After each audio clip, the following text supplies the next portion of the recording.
This approach to teaching writing involves at least 4 stages. 1. Tapping into students' interest and building up field knowledge in the subject. 2. Modelling examples of the text. 3. Joint negotiation and construction of the text. And 4.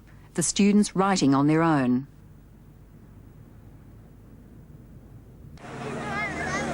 All right, boys and girls, we'll walk out across the road now, please. Stay on the white lines of the crossing. Very good. Ross Whiteman's composite year 1 and 2 are experiencing firsthand the different demands of written and spoken language. Just walk down over here, please. As part of a unit on the neighbourhood, they're being introduced to procedural language.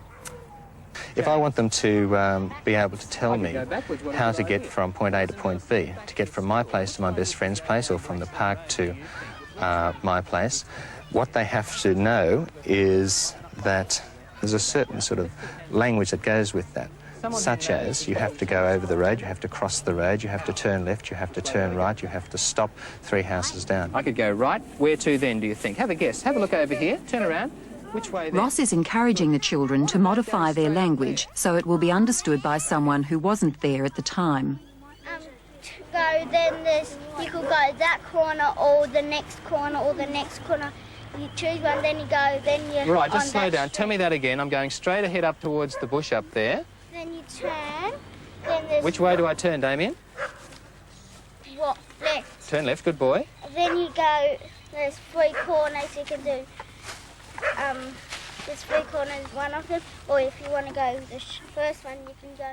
Damien's attempt to explain a route requires gestures and clarification to be understood. He won't be able to do this when he comes to write. Using language appropriate to the purpose like this can often be a new concept for children. I'm pointing out to the children that they're going to have to talk in procedure language. There's a real purpose for it. And grown-ups do it all the time. You're going to need to learn to do it too.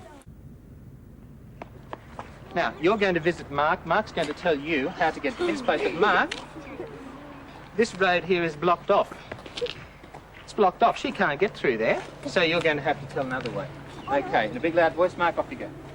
Turn right. Turn which way? Right. Turn right then. Through instructions, Ross's class familiarise themselves with the purpose of procedural language. Go up. Stop. Go left. Stop. Guiding a classmate to a point on a map makes the process more graphic and builds understanding.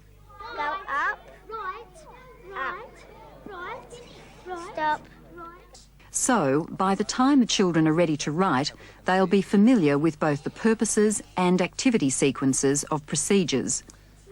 This all takes time, but it's necessary. Know what it is? Okay, good. If you are going to write about a particular subject matter, a particular topic, then you have to have an understanding of that, and that has to have been built up in all sorts of ways. Through talking, through reading, perhaps through looking at visual media, such as film, for example, before you actually come to writing.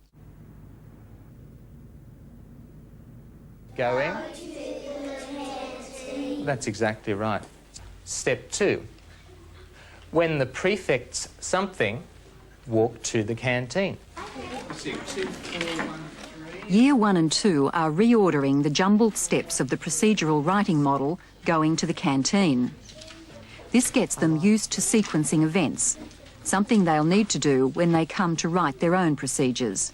Okay, well, let's just pretend that that's Blaxland Road over there and that someone has just moved into the house over there behind Ethel's shop and behind Sam the butcher's.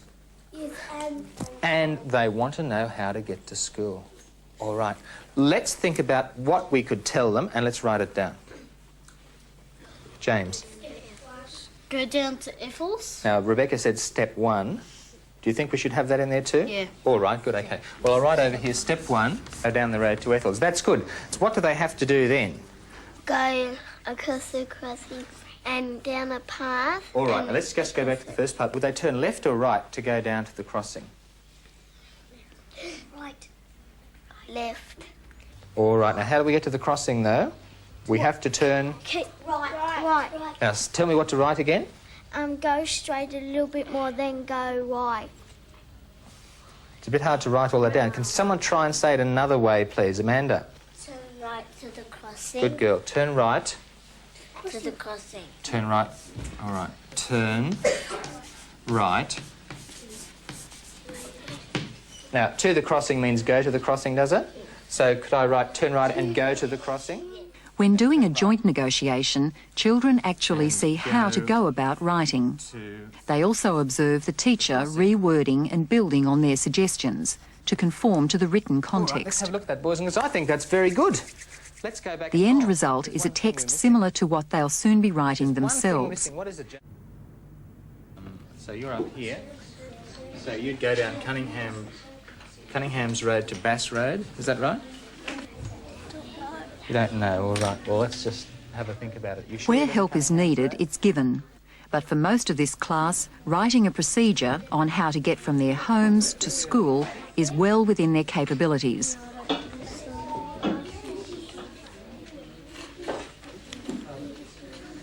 A bus comes and you catch it to school, and then what do we write on the end of our report over there on the blackboard, the last part?